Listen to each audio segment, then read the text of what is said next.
let's move on to the $15 minimum wage. Okay. That everyone has been excited about. Raising the minimum wage to $15. But there was a report that was released by the CBO.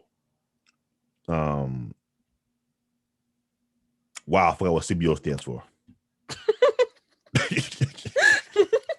What does CBO stand for again? Crickets. I don't know. Damn it. Oh, the Congressional Budget Office. Okay. I can't believe I forgot that. Yeah, so the CBO released a report that was trending on Twitter that stated that raising the federal minimum wage to $15 an hour by 2025, which is the proposal that is going through Congress, it would increase wages for at least 17 million people, but also put 1.4 million Americans out of work. Yes. Right? And so I actually clicked the link within the article to get a more detailed explanation about what was going on. And I think this is really information. I think this is really good information that is worth reading some of it. And so it says, if enacted at the end of March 2021, the Raise the Wage Act of 2021 would raise the federal minimum wage in annual increments to $15 per hour by June 2025, and then adjust it to increase at the same rate as median hourly wages. I didn't know that part. Did you know that? Keep that part again. Keep it again, because I feel like I lost you in the last bit. Yeah, so it says, if enacted at the end of March 2021, the Raise the Wage Act of 2021 would raise the federal minimum wage in annual increments to $15 per hour by June 2025, and then adjust it to increase at the same rate as median hourly wages. Okay, so it's not jumping to 15, it's gradually increasing to 15? Yes.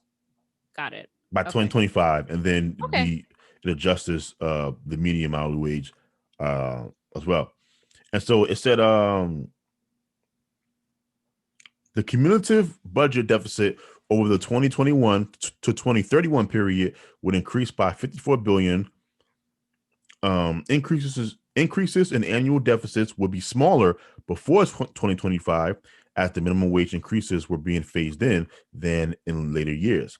Higher prices for goods and services, stemming from the higher wages of workers paid at or near the minimum wage, such as those providing long-term health care, would contribute to increases in federal spending.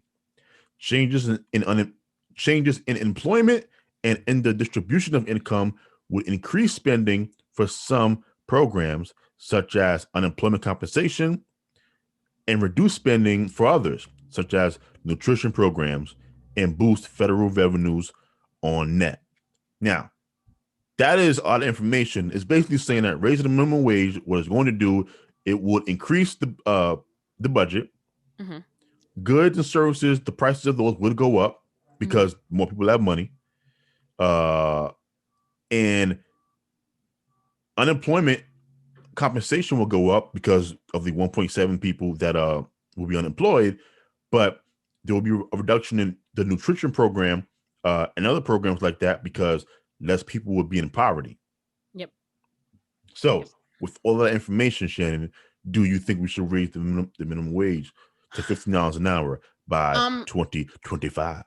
I think something needs to be done to empower people to, not empower people, but to enable people to get out of poverty. So I feel like a wage increase is necessary. I mean, I know it's going to come with complications to small businesses and things like that, people that can't afford to pay their employees that much money. But what do you suggest we do in the meantime to raise people out of poverty?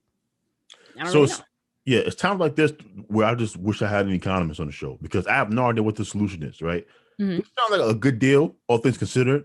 Like you are raising a significantly higher portion of people out of poverty than you are making unemployed. But 1.7 people being unemployed ain't no joke, especially when even as we raise the wage over the next 4 years, people are going to be laid off because automation. Yep. And so you have that train moving forward as well. So having that coincide with 1.5 million people suddenly being unemployed, I mean, that just sounds like a recipe for disaster. But once again, like Shannon said, people need more money. The wages haven't been increasing for the workers, but the gains have been increasing for the CEOs and the CFOs and the leaders of these companies and corporations. And so something has to be done about that. Yeah. Yeah. It's just unfortunate. It's a very unfortunate situation. But what would help? A universal basic income.